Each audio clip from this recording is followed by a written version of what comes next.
کتنے 35 کروڑ سارے مان لو، یہ جو تم نے ہے نا یہ معبود بنا لیے ہیں، چھوٹے دیو، ماں دیو، بڑے دیو، یہ سب اسماء سمیتموہا انتم وآباؤکم، یہ صرف نام ہیں جو تم نے اور تمہارے باپ داداؤں نے رکھ لیے اور پھر رواج چل پڑا ہے۔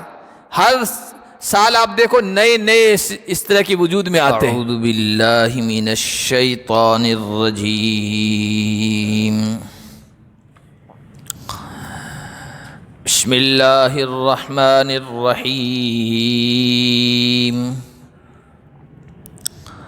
والنجم اذا ہوا ما ضل صاحبكم وما غوى وما ينطق عن الهوى إن هو إلا وحي يوحى علمه شديد القوى ذو مرة فاستوى وهو بالأفق الأعلى۔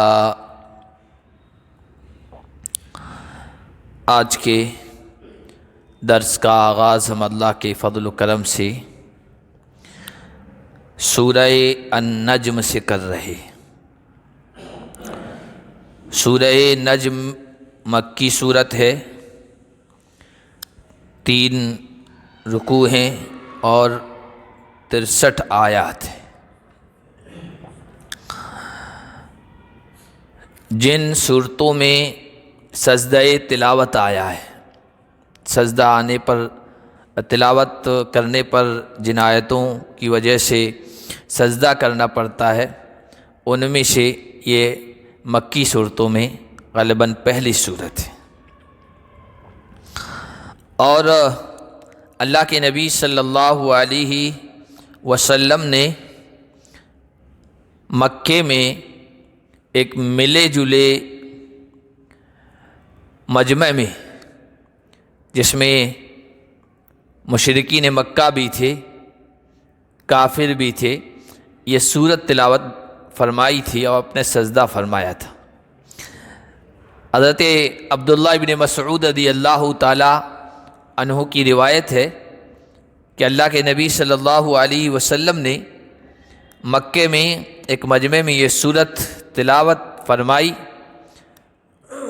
چونکہ سورت کا جو انداز ہے وہ بہت ہی البیلا ہے، فصاحت و بلاغت، عربک گرامر کے اعتبار سے بہت ہی شاندار ہے اور بہت ہی اثر انداز ہونے والا۔ کوئی قاری اپنے اچھے انداز سے پڑھے تو نہ سمجھنے والا بھی متاثر ہوتا ہے۔ پھر اللہ کے نبی صلی اللہ علیہ وسلم کی زبان نبوت سے جب تلاوت ہوئی تو مجمع پر ایک سماع بن گیا، اثر طاری ہو گیا، اور اخیر میں جب سجدہ آیا تو اللہ کے نبی صلی اللہ علیہ وسلم نے سجدہ تلاوت فرمایا، تمام لوگ بھی آپ صلی اللہ علیہ وسلم کے پیچھے سجدہ ریز ہو گئے، یہاں تک کہ مشرک و کافر جو قرآن کو نہیں مانتے تھے ان پر بھی ایسا سحر اثر طاری ہوا کہ نہ چاہتے ہوئے بھی وہ فوراً سجدے میں گر گئے۔ صرف ایک بوڑھا چودھری آدمی تھا مکے کا، امیہ ابن خلف، تو حضرت عبداللہ ابن مسعود کہتے ہیں اس نے سجدہ نہیں کیا، اور اس نے زمین سے گرد غبار یا مٹی لے کے یوں کیا اور کہا کہ میرے لیے یہی سجدہ کافی ہے، سر نہیں جھکایا۔ حضرت عبداللہ ابن مسعود کہتے ہیں اس مجمع میں جتنے مشرکین نے، کافرین نے، شرک کرنے والوں نے اللہ کے نبی کے پیچھے سجدہ کیا تھا، دیر سویر سب کو اسلام کی توفیق ملی، سب مسلمان ہوئے اور توحید پر آئے، لیکن اس بوڑھے کو اللہ کی طرف سے توفیق نہیں ملی، اور غزوہ بدر میں میں نے اپنے آنکھوں سے دیکھا کہ کفر کی حالت میں یہ مارا گیا۔ تو اس صورت میں چونکہ مکی صورت ہے، مکی صورتوں میں جو مضامین ہوتے ہیں، جو باتیں ہوتی ہے، توحید ہوتے ہیں، اللہ کے نبی صلی اللہ علیہ وسلم کی صداقت اور سچائی کو بیان کیا جاتا ہے، قرآن کے اوپر کچھ روشنی ڈالی جاتی ہے، اس کی صداقت، حقانیت اور سچائی پر، اور شرک و بت پرستی کی تردید کی جاتی ہے، اس کو کنڈم کیا جاتا ہے۔ تو اس میں بھی یہی باتیں ہیں۔ سورت جو شروع ہوئی وہ اس انداز سے کہ وَالنَّجْمِ إِذَا هَوَى مَا ضَلَّ صَاحِبُكُمْ وَمَا غَوَى، ستارے کی قسم جب وہ ڈوب جائے، غروب ہو جائے، چھپ جائے، اور یہ آدھا مضمون ہے، آدھی بات ہے۔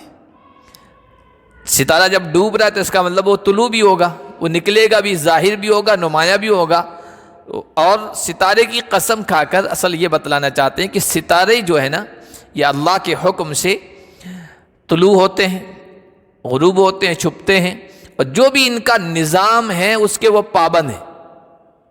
جو مدار، جو گردش کا راستہ ان کو بتا دیا گیا ہے، یہ اسی کے مطابق یہ چکر لگا رہے ہیں، گردش کر رہے ہیں، چل رہے ہیں اپنے راستے سے، اپنی ٹریک سے، اللہ کی مرضی کے بغیر ذرا بھی ادھر ادھر نہیں ہوتے ہیں، بھٹکتے نہیں ہیں۔ اللہ نے جس طرح حکم دے دیا ہے اسی طرح چل رہے ہیں، اسی ٹریک پر رواں دواں ہیں۔ تو ستاروں کی قسم، ستاروں کے بارے میں یہ لوگ بھی جانتے تھے کہ بھائی وہ ایک گردش کے مطابق چل رہے ہیں، ذرا بھی ادھر ادھر نہیں ہوتے ہیں، ایک بال کے برابر بھی نہیں۔ ستارے کی قسم کھا کر کہا کہ تمہارا جو ساتھی ہے نا محمد، جو تم میں پلا بڑا ہے، جس نے اب تک کی 40 سالہ زندگی تم میں گزاری ہے، اب تم ان کے بارے میں کہنے لگو یہ بہک گئے، یہ راستے سے ہٹ گئے، یہ پتہ نہیں کیسی کیسی باتیں کر رہے ہیں۔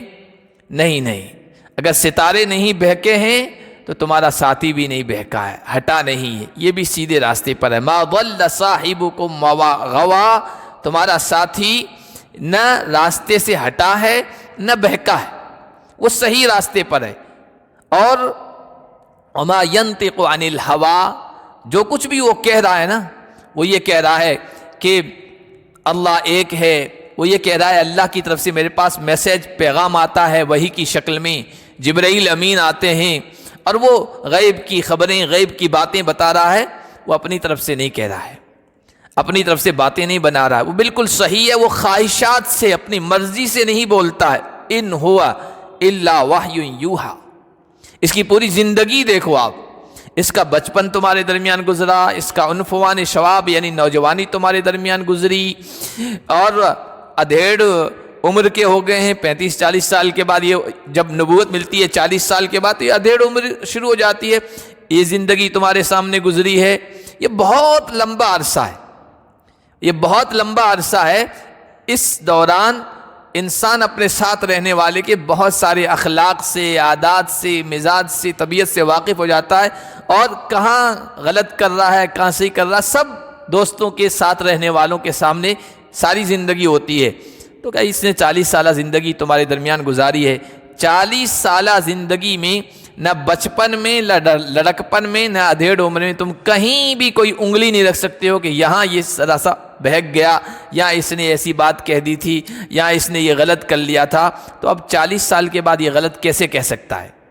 یہ من گھڑت بات تمہارے سامنے کیسے پیش کر سکتا ہے؟ یہ جھوٹا نبوت کا دعویٰ کیسے کر سکتا ہے؟ نہیں، یہ جو کچھ بھی کہہ رہا ہے یہ خواہش سے نہیں کہہ رہا، ان ہوا الا وحی یوحی، یہ وحی ہے جو اس کی طرف کی جا رہی ہے اللہ کی طرف سے۔ وہ اللہ کی طرف، نبی علیہ الصلوۃ والسلام جو بات بھی کہتے ہیں وہ اللہ کی طرف سے ہوتی ہے۔ اب حدیث میں جب آپ پڑھیں گے تو اس میں یہ بات آئے گی، کچھ باتیں تو ایسی ہے جو حضور علیہ الصلوۃ والسلام نے ارشاد فرمائے، اس میں یہ کہہ دیا یہ حدیث قدسی ہے، یعنی اللہ بیان فرماتا ہے، ڈائریکٹ کہہ دیا اللہ بیان فرماتا ہے، یا اللہ نے یہ حکم دیا ہے، یا اللہ نے اس چیز کو پسند کیا ہے، اس چیز کو ناپسند کیا ہے، یا اللہ نے اس چیز کو حلال ٹھہرایا ہے اور اس کو حرام ٹھہرایا ہے۔ ایک شکل حضور کی بات کی، حضور کی حدیث کی، حضور کے کلام کی ہوتی ہے۔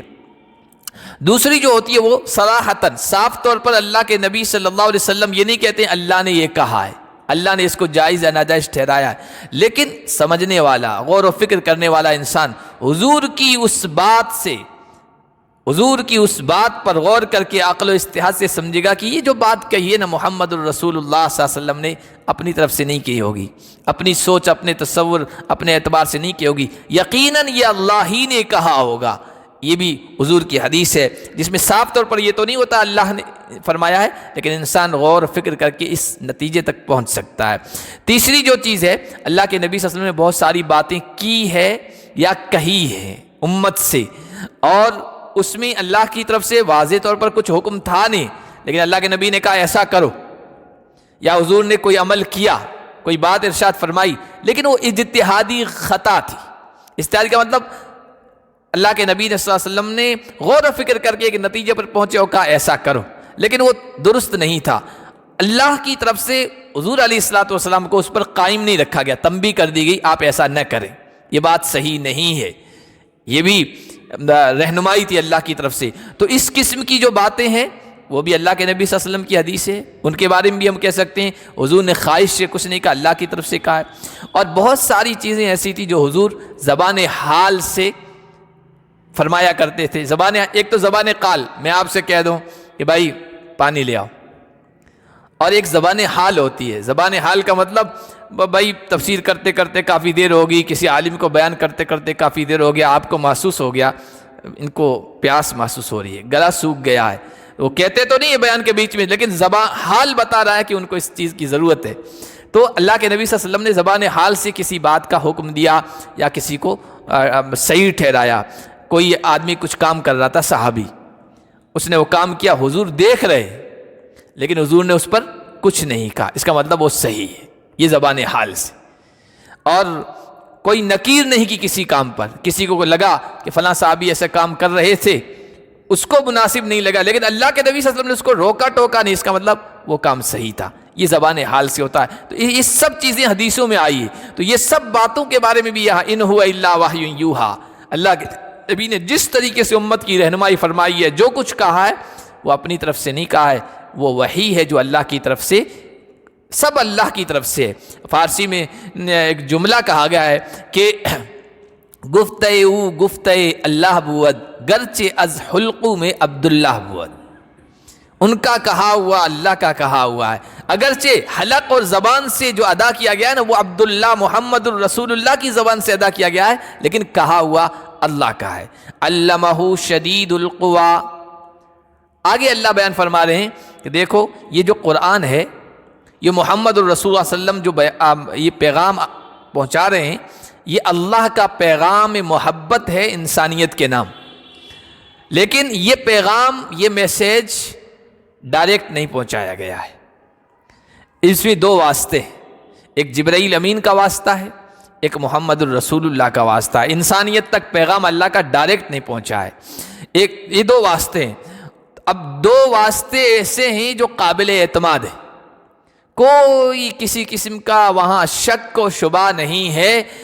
جبرائیل امین نے بھی پیغام پہنچانے میں کوئی غلطی نہیں کی، محمد الرسول اللہ صلی اللہ علیہ وسلم نے بھی انسانیت تک پیغام پہنچانے میں کوئی ملاوٹ نہیں کی، اور جبرائیل امین نے محمد رسول اللہ تک پہنچایا ہے۔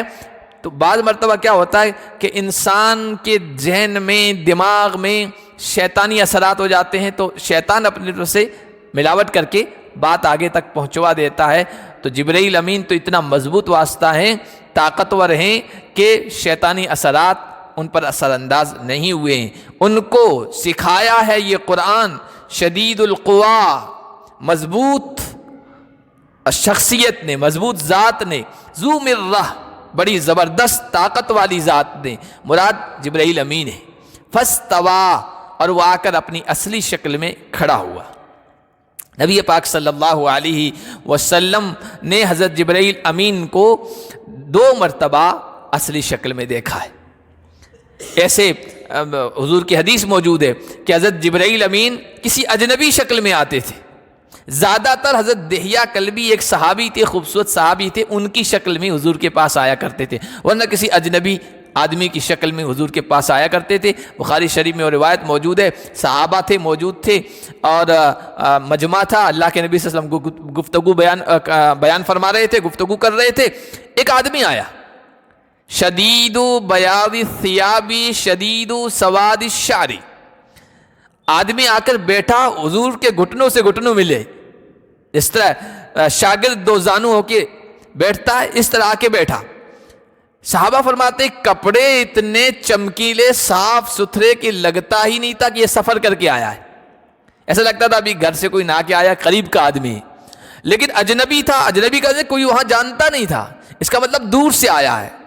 دور سے آنے کا مطلب یہ گرد و غبار لگی ہونی چاہیے، کوئی ایسی شکل نہیں تھی، بال انتہائی کالے، کپڑے انتہائی سفید، سفر کے آثار کچھ ان پر محسوس نہیں ہو رہے تھے، لیکن تھا اجنبی۔ اس نے آ کر کچھ سوالات کیے حضور علیہ الصلوۃ والسلام سے۔ سوال جواب وہ تفصیل کے ساتھ ہیں. اسی میں اس نے یہ پوچھا تھا قیامت کب قائم ہوگی، تو حضور علیہ الصلوۃ والسلام نے ارشاد فرمایا تھا کہ جب تم یہ دیکھو اونٹوں کے چرانے والے لمبی لمبی عمارتیں بنانے لگ جائیں، برج الخلیفہ اور فلاں برج فلاں برج فلاں برج، تو سمجھ لو کہ اب قیامت قریب ہے. اس طرح کی حضور نے اور بھی علامتیں ہیں، میں یہاں چونکہ وہ جب تذکرہ کسی اور جگہ آئے گا تو وہاں کریں گے. اب وہ آئے تھے جبرائیل امین تھے، صحابہ نے بھی ان کو دیکھا، اجنبی آدمی کی شکل میں آئے تھے، چلے گئے. حضور علیہ الصلوۃ والسلام نے کہا جانتے ہو یہ کون تھے؟ صحابہ نے کہا نہیں. کہا یہ جبرائیل امین تھے. تو اصلی شکل میں حضور نے جبرائیل امین کو 2 مرتبہ دیکھا ہے. ایک مرتبہ معراج سے پہلے کسی موقع پر اللہ کے نبی صلی اللہ علیہ وسلم نے دیکھا بالکل آسمان کے کنارے پر، وَهُوَ بِالْأُفُقِ الْأَعْلَى فَاسْتَوَى، اصلی شکل میں آ کے کھڑے ہوئے آسمان کے بلند کنارے پر. اور اس موقع پر جب حضور نے اچانک دیکھا تھا نا، رعب طاری ہو گیا تھا حضور پر، لرزا گئے تھے حضور، گھر لرزتے ہوئے آئے تھے. اور اس کے بارے میں یہاں کہا جا رہا ثم دنا فتدلّا، کنارے پر نظر آئے، پھر قریب ہوئے، فتدلّا اور قریب ہوئے، فکان قاب قوسین او ادنا. عرب لوگ کسی بھی چیز کو ماپتے تھے نا، تو اس زمانے میں ماحول کے اعتبار سے، اس زمانے کے رواج کے اعتبار سے ہوتا تھا جیسے کمان کے تیر سے، بھائی کتنی جگہ ہے کہ کمان کے تیر کے برابر جگہ ہے، یا کمان کے تیر کی دوری ہے، یا نیزے کی کے برابر، یا ایک ہاتھ کے برابر، یا بالشت کے برابر، یا انگلی کے برابر، اس طرح کہتے تھے. یا قوسین کہا گیا ہے. کمان کی جو تات ہوتی ہے کتنی لمبی ہوتی ہے، اس کی کتنی دوری ہوتی ہے، اتنے قریب وہ آئے یا اس سے بھی قریب. اور آ کر فَأَوْحَا إِلَىٰ عَبْدِهِ مَا أَوْحَا، بندے کی طرف جو کچھ وحی کی، یعنی محمد الرسول اللہ صلی اللہ علیہ وسلم کو اللہ کا پیغام پہنچایا، جو کچھ کہ اس موقع پر پہنچایا. مَا كَذَبَ الْفُؤَادُ مَا رَأَىٰ، اس موقع پر محمد الرسول اللہ کے دل نے جو کچھ دیکھا اس میں ذرا بھی جھوٹی بات نہیں کہی ہے، حقیقت میں دیکھا ہے، وحی آئی ہے، وہ تم تک پہنچایا ہے. أَفَتُمَارُونَهُ عَلَىٰ مَا يَرَىٰ، اس نے جن چیز کو اپنے آنکھوں سے دیکھا، اے عرب کے لوگوں، کافروں، مشرکوں، تم اس میں جھگڑتے ہو، بحث کرتے ہو اور کہتے ہو کہ تم جھوٹ بول رہے ہو. نہیں، ایسا نہیں ہے. تو یہ وہ موقع تھا معراج سے پہلے جب حضور علیہ الصلوۃ والسلام نے حضرت جبرائیل امین کو دیکھا تھا اپنی اصلی شکل میں. اور دوسرا وَلَقَدْ رَآهُ نَزْلَةً أُخْرَىٰ، محمد صلی اللہ علیہ وسلم نے دوسری مرتبہ ان کو اترتے ہوئے دیکھا، جبرائیل امین کو. یہ معراج کا موقع تھا جب جبرائیل امین اللہ کے نبی صلی اللہ علیہ وسلم کے ساتھ گئے ہیں اور سدرۃ المنتہا پر پہنچے، وہاں اصلی شکل میں دیکھا. عند سدرۃ المنتہا، سدرہ کہتے ہیں بیری کے درخت کو. آج کل جو ہے نا لوگوں کو نئے ناموں کی وہ ہوتی ہے، بچیوں کا نام سدرہ رکھ دیتے ہیں، بیری کے درخت کو کہتے ہیں. کوئی دوسرا اچھا، حالانکہ غلط معنی بھی نہیں ہے، لیکن قرآن میں جو لفظ آیا وہ نام رکھ لیا جائے، یہ کوئی ضروری نہیں ہے. درختوں کے نام پر بچیوں کے نام تھوڑی ہوتے ہیں. ہاں جنت کا کوئی دوسرا کوئی ذکر ہو کسی اور کا تو کوئی اچھا ہے، رکھ لے نام، لیکن بہرحال نام معنی غلط بھی نہیں ہے. تو سدرہ بیری کے درخت کو کہتے ہیں. منتہا بارڈر، انتہا اس کو کہتے ہیں. اب سدرۃ المنتہا کیا ہے؟ کہتے ہیں انتہا پر واقع بیری کا درخت. وہ کس شکل کا ہوگا وہ تو اللہ ہی جانتا ہے، لیکن وہاں ایک عظیم بڑا درخت تھا جو اللہ کے نبی صلی اللہ علیہ وسلم دیکھا، اور احادیث میں اس کا تذکرہ آیا ہے. حضور علیہ الصلوۃ والسلام نے فرمایا سدرۃ المنتہا پر جب میں پہنچا تو اس کے بڑے بڑے پتے تھے اور اس پر سونے کے پتنگے چمکتے ہوئے اس پر پتنگے گر رہے تھے، اور مٹکوں کے برابر اس کے پھل لگے ہوئے تھے اس میں. اور وہ حضور علیہ الصلوۃ والسلام نے بیان فرمایا جب سونے کے پتنگے چم چم کرتے ہوئے اس پر گر رہے تھے، اس کے حسن، جمال، اس کی بہار، اس کی رونق کا یہ عالم تھا کہ کوئی زبان اس کو بیان نہیں کر سکتی ہے. یہ دیکھنے والا ہی جانتا ہے کتنا خوبصورت اور حسین منظر تھا.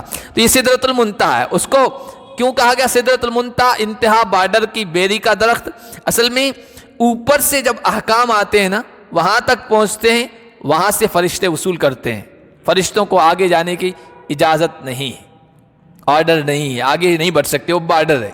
اور نیچے سے جب اعمال لیے جاتے ہیں، فرشتے لے کے جاتے ہیں، وہ وہاں تک جاتے ہیں. بس آگے اللہ کی طرف سے اوپر ساری چیزیں اٹھائی جاتی ہے، اوپر سے وہاں تک لائی جاتی ہے، فرشتوں کی انتہا وہی ہے، اینڈ فرشتوں کا وہی ہے، وہ بارڈر ہے، اس وجہ سے اس کو سدرۃ المنتہا کہا گیا۔ تو سدرۃ المنتہا کے موقع پر دوسری مرتبہ جبرائیل امین کو دیکھا، عندہا جنت المأویٰ، اس سدرۃ المنتہا کے پاس جنت المأویٰ ہے، جنت کے معنی باغ ہے، مأویٰ معنی ٹھکانہ ہے، اس نام ہے جنت المأویٰ۔ حضرت عبداللہ بن عباس کی تفسیر ہے، اللہ کے رحمان کے عرش کے دائیں جانب یہ جنت المأویٰ ہے جو بہت اہم ٹھکانہ ہے۔ تو اس موقع پر اللہ کے نبی صلی اللہ علیہ وسلم یہاں پہنچے تھے، اذ یغشی السدرۃ ما یغشی، جب اس سدرۃ المنتہا پر، اس درخت پر چھا رہا تھا جو کچھ چھا رہا تھا۔ وہ میں نے ابھی بیان فرمایا کہ گویا لائٹیں چمچم کر رہی تھی اور سونے کے پتنگے اوپر گر رہے تھے اور بہترین حسین خوبصورت منظر تھا۔ آج کل لوگ جو ہے نا شادیوں میں آپ دیکھو، رات کا موقع ہو اور کسی بڑے گارڈن میں اور کسی ہوٹل میں شادی فنکشن رکھتے ہیں تو بیچ میں درخت اگائے ہوئے ہوتے ہیں، اس میں لائٹوں کا انتظام کرتے ہیں، چھوٹی چھوٹی، وہ منظر کتنا بہترین ہوتا ہے، اسی طرح کا منظر۔ یہ تو دنیا کی ایک خوبصورتی ہے، دنیا کی دلکشی ہے، وہ تو اس کا منظر کیا رہا ہوگا۔ حضور جب بیان فرما رہے ہیں کہ کوئی زبان اس کے حسن و جمال کو بیان نہیں کر سکتی ہے، تو وہاں پر اس طرح کا خوبصورتی کا منظر تھا۔ ما زاغ البصر وما طغی، نہ نگاہ بھٹکی اور نہ حد سے آگے بڑھی۔ اس موقع پر اللہ تبارک و تعالی نے لقد رأى من آیات ربہ الکبریٰ، محمد الرسول اللہ نے اپنے رب کی بہت بڑی بڑی نشانیاں اس موقع پر دیکھی۔ یہ کیا دیکھا؟ رب کا دیدار مراد نہیں۔ حضرت عائشہ، حضرت عبداللہ بن عباس، عبداللہ بن مسعود وغیرہ کہتے ہیں کہ بہت ساری قدرت کی نشانیاں، جنت دکھائی گئی، جہنم دکھائی گئی، اور انبیاء کی ملاقات کرائی گئی، نیک و بد لوگوں کی روحیں اور ان کا انجام کیا ہوگا وہ بتایا گیا۔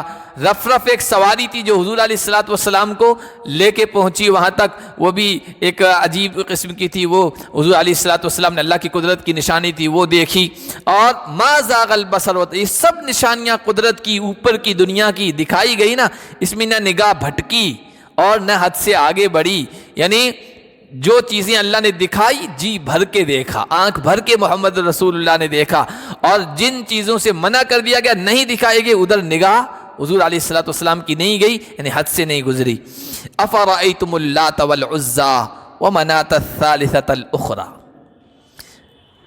قرآن کی صداقت سچائی حضور کے بارے میں ہو گیا، آگے اب شرک کی تردید ہو رہی ہے۔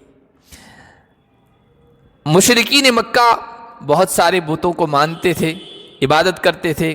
جمعہ کے بیان میں بھی یہ بات آئی تھی کہ 360 بت مکہ، بیت اللہ اور بیت اللہ کے ارد گرد تھے۔ تو مشرکوں کا پہلے بھی یہی تھا، آج بھی یہی معاملہ ہے کہ سینکڑوں بتوں کو مانتے ہیں، ان میں کچھ بڑے ہوتے ہیں، کچھ چھوٹے، کچھ دیو کچھ مہادیو، یہ ہوتا ہے۔ تو اس زمانے میں بھی ایسا تھا، آج بھی ایسا ہے۔ تو اس زمانے میں جو مہادیو تھے، بڑے بت تھے سمجھے جاتے تھے، اس میں لات، منات، عزا، جن تین کا تذکرہ یہاں آیا ہے، باقی چھوٹے چھوٹے دیوی دیوتا ہی تھی۔ تو لات، عزا، منات الثالث، کیا تمہارا کیا خیال ہے لات اور عزا اور تھرڈ کلاس منات کے بارے میں؟ یہ جو لات تھا، یہ قبیلہ جو طائف شہر ہے اس میں قبیلہ بنو ثقیف تھا، ان کا بت تھا، بڑا سمجھا جاتا تھا۔ اور فتح مکہ کے بعد، مکہ جب فتح ہو گیا اس کے بعد اللہ کے نبی صلی اللہ علیہ وسلم نے نئے مسلم تھے، نو مسلم تھے، حضرت ابو سفیان، حضرت مغیرہ ابن شعبہ، ان کو ذمہ داری سونپی اور کہا جاؤ اس بت کو منہدم کر دو، ختم کر دو۔ اور یہ دونوں حضرات گئے تھے، اور ثقیف والوں نے، بنو ثقیف نے، طائف والوں نے حضور علیہ الصلوۃ والسلام سے درخواست کی کہ ہم اسلام قبول کرتے ہیں اور یہ باتیں مانتے ہیں، لیکن کچھ شرائطیں، کچھ درخواستیں، ان میں سے ایک یہ بھی تھی کہ ہمارا جو یہ بت ہے نا، اس سے ہمارا کا دل لگا ہوا پتہ نہیں، اور ہم اس کو چھوڑ دیں گے نا، اچانک چھوڑ دیں گے ہو سکتا ہے نقصان پہنچ جائے، اس لیے 3 سال اس کو رہنے دیا جائے۔ حضور نے کہا نہیں۔ پھر انہوں نے کہا 1 سال، حضور نے کہا بالکل برداشت نہیں۔ پھر اس طرح ہوتے ہوتے 1 مہینے پہ آئے، حضور نے کہا نہیں، اب یہ اس کا جزیرۃ العرب کو اس سے پاک کیا جائے گا۔ چنانچہ ان دونوں صحابہ نے اس بت خانے کو مسمار کر دیا۔ عزا جو ہے یہ بنو کنانہ قریش کی دیوی تھی، عورت تھی، جمعہ میں بھی یہ بات آئی تھی کہ عزا کی جو شکل تھی نا وہ ایک ننگی عورت کی تھی، اور ایسے بنائی گئی تھی جیسے وہ مٹی اٹھا کے اپنے سر پہ بکھرے ہوئے بالوں پہ ڈال رہی ہو۔ تو ایک دیوی تھی، بنو کنانہ اور قریش کے لوگ اس کو مانتے تھے. وادی نخلا ذات العرق میں یہ وہاں رکھی ہوئی تھی. اور فتح مکہ کے بعد اللہ کے نبی صلی اللہ علیہ وسلم نے حضرت خالد ابن ولید کو کہا تھا جاؤ اس کو منہدم کر دو، مسمار کر دو، ختم کر دو. تو انہوں نے اس کو ختم کر دیا. اور منات جو تھے یہ منات بھی دیوی تھی اور تقدیر کی دیوی اس کو مانتے تھے. مشرکین مکہ سمجھتے تھے تقدیر جو فیصلے ہوتے ہیں نا وہ یہ دیوی کرتی ہے. مکہ اور مدینہ کے درمیان کسی مقام پر اس دیوی کا استھان بنایا گیا تھا. اور بنو ہلال، بنو خزاع وغیرہ یہ قبیلے تھے جو اس کو مانتے تھے. اور فتح مکہ کے بعد حضرت علی سے حضور نے کہا تھا کہ جاؤ اس کو ختم کر دو اور زمین سے ہموار کر دو. چنانچہ ان تینوں بڑے بتوں کو اس وقت ختم کر دیا گیا. تو یہ تو چونکہ مکے میں صورت اتری ہے تو اس موقع پر اللہ نے کہا کیا تمہارا خیال ہے لات، عزا اور تھرڈ کلاس چونکہ دور تھا بت، تو اس کے بارے میں تمہارا کیا خیال ہے؟ ان کی تم پوجا کرتے ہو، ان کو معبود مانتے ہو، ان کے ہاتھ میں سب کچھ سمجھتے ہو، ان سے امیدیں لگائے بیٹھے ہو، کیا یہ بات درست ہے؟ دوسری بات تم یہ کہتے ہو کہ ہمارے لیے بیٹے، اللہ کی بیٹیاں، فرشتوں کے اچھا یہ جو مشرکین بت بنائے ہوئے ہیں نا اس زمانے میں بھی اور آج بھی، یہ بت جو ہیں مورتیاں ہیں، یہ پیکر ہیں، اسٹیچو ہیں ان کے خیال میں فرشتوں کی. یہ شروع جو چلا ہے نا بت پرستی کا ایک یہ تصور، یہ کانسیپٹ کہ فرشتے اللہ کی بیٹیاں ہیں. اب وہ کیسی ہیں اس کے بارے میں کسی نے دیکھا تو نہیں ہے، تو وہ اسٹیچو اور مورتی کی شکل میں ان کا پیکر، ان کا جسم گویا مشرکین نے بنایا تھا. تو کہتے ہیں یہ مؤنث ہے، فیمیل ہے فرشتوں کے بارے میں، یعنی یہ اللہ کی بیٹیاں ہیں. اور اپنے لیے مؤنث یعنی بیٹیاں پسند نہیں کرتے تھے، اپنے لیے تو بیٹا پسند کرتے تھے، بیٹیاں پسند نہیں. تو اللہ نے یہاں بیان فرمایا کیا تمہارے لیے بیٹے، وَلَهُ الْأُنْثَىٰ، اور اللہ کے لیے بیٹیاں. تِلْكَ إِذًا قِسْمَةٌ ضِیزَىٰ، یہ بہت ہی غیر منصفانہ ظالمانہ تقسیم ہے، بہت بھونڈی تقسیم ہے. بھائی اللہ کی نگاہ میں تو بیٹے بیٹیاں دونوں برابر ہیں، لیکن تمہاری نگاہ میں بیٹیاں عیب، نقص، شرم کی باتیں ہیں. تم اس کو اچھا نہیں سمجھتے ہو کہ بیٹی پیدا ہو جائے، تو یہ تو نقص کی بات ہو گئی. اللہ کی جو صفات ہیں وہ کمال کی ہیں، وہ خوبیوں والی، وہ اچھائیوں والی ہے. اس کے لیے بیٹیاں مانتے ہو، اس کا مطلب اس میں عیب ہے، اس میں نقص ہے تمہارے گمان کے مطابق. یہ تو صحیح نہیں ہے. ان ہی الا اسماء سمیتموها، اللہ فرما رہی ہے لات، عزا، منات، ود، سوا، یغوث، یعوق، کتنے 35 کروڑ سارے مان لو. یہ جو تم نے ہے نا یہ معبود بنا لیے ہیں، چھوٹے دیو، ماں دیو، بڑے دیو، یہ سب اسماء سمیتموها انتم وآباؤکم، یہ صرف نام ہیں جو تم نے اور تمہارے باپ داداؤں نے رکھ لیے اور پھر رواج چل پڑا ہے. ہر سال آپ دیکھو نئے نئے اس طرح کی وجود میں آتے ہیں. میں سنایا کرتا ہوں کہ وہ ریل اسٹیشن کا سناتا ہوں، ریل جب چھوٹتی ہے تو وہاں ایک مندر بنا ہوا ہے، اس مندر کا نام رکھ دیا کہ وہ جو ریل کو سگنل ملتا ہے تو سنگلیشور. اب یہ نام ہو گیا، اس کی کوئی حقیقت ہے؟ سنگلیشور مہادیو، یعنی سنگل یہ دیتا ہے گاڑی کو. اس طرح آپ دیکھیں یا پاوڈا میں بھی وہ نیا بس اسٹاپ چل رہا تھا، وہاں بھی وہ کچھ مسئلہ چل رہا تھا بڑا، اس کا بھی کچھ عجیب سا نام تھا، میرے ذہن سے نکل گیا. اب اس طرح نام ہی ہے، حقیقت میں اس کا کوئی تعلق نہیں ہے. اللہ نے فرمایا یہ صرف نام ہی جو تم نے تمہارے باپ دادوں نے رکھ لیے. ما انزل اللہ بہا من سلطان، اللہ نے ان پر کوئی دلیل نہیں اتاری ہے. جو اللہ نے پیغام بھیجا نبیوں اور رسولوں کے ذریعے سے، ان میں سے کہیں سے بھی کسی بھی کتاب میں جو صحیح ہو یہ نہیں ثابت کر سکتے ہو کہ ان بتوں کی پوجا کا اور ان کے بنانے کا اللہ نے حکم دیا ہو. ان یتبعون الا الظن، تم نہیں خیال کرتے ہو مگر گمان ہی. کس نے دیکھا رام جی کو؟ کسی نے نہیں دیکھا. نہ اس وقت کوئی اس طرح کے کیمروں کی چیز تھی کہ شکل اتار دی جاتی. اپنے خیال سے، اپنے تصور سے، اپنے ذہن میں ایک ڈھانچہ بٹھا لیا اور اس کے مطابق ان کا پیکر بنا دیا، ان کی امیج بنا دی.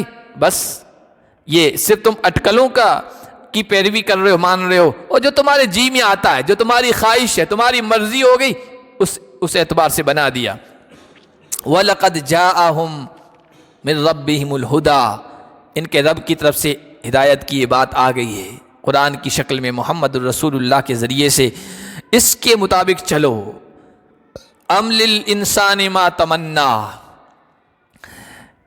یہ بتوں کی پوجا کرنے والے یہ تمنا یہ آرزو رکھتے ہیں ہم ان کی پوجا کرتے ہیں یہ کام آئیں گے، کل قیامت کے دن ہمارے کام آئیں گے اور مشکل کی گھڑی میں یہ ہمیں چھڑائیں گے۔ کیا انسان کو سب کچھ مل جائے گا جس کی وہ تمنا کرتا ہے؟